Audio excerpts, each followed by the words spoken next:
Come prima cosa pensiamo al cartamodello. Andrà tracciato seguendo la propria mano e tenendo le dita allargate. Una volta completato questo passaggio dovremo aggiungere i margini di cucitura, circa mezzo centimetro tutto intorno e uno per l'orlo in basso, e ritagliare il cartamodello.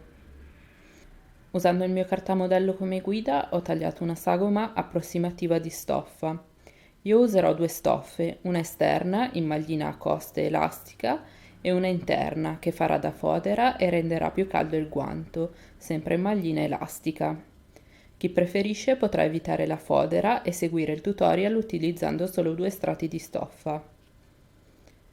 Ho poi impilato il tutto posizionando le stoffe esterne al centro, dritto contro dritto, e le fodere come primo e ultimo strato, con il dritto che guarda verso l'esterno.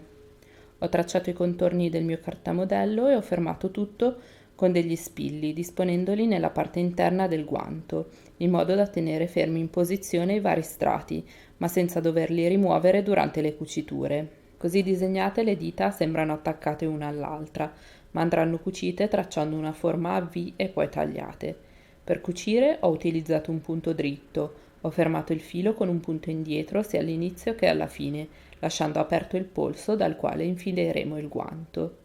Per fare la V tra le dita si procede in diagonale e arrivati al punto più basso della V si fanno due punti in orizzontale per avere un po' di agio e poi si riprende a cucire il dito successivo in diagonale. Mentre per fare le curve delle dita si procede col lago abbassato e ruotando la stoffa.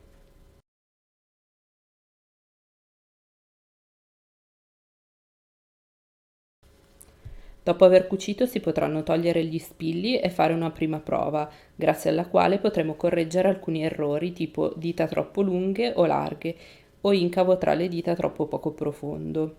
Io ho dovuto modificare praticamente tutte le dita, in altezza e anche stringerne qualcuna. Ora non resta che ritagliare il guanto tutto intorno alle cuciture, lasciando solo qualche millimetro e stando attenti a non incidere i punti. L'ultimo passaggio è l'orlo al polso, che verrà eseguito un po' come se si trattasse di una maglietta.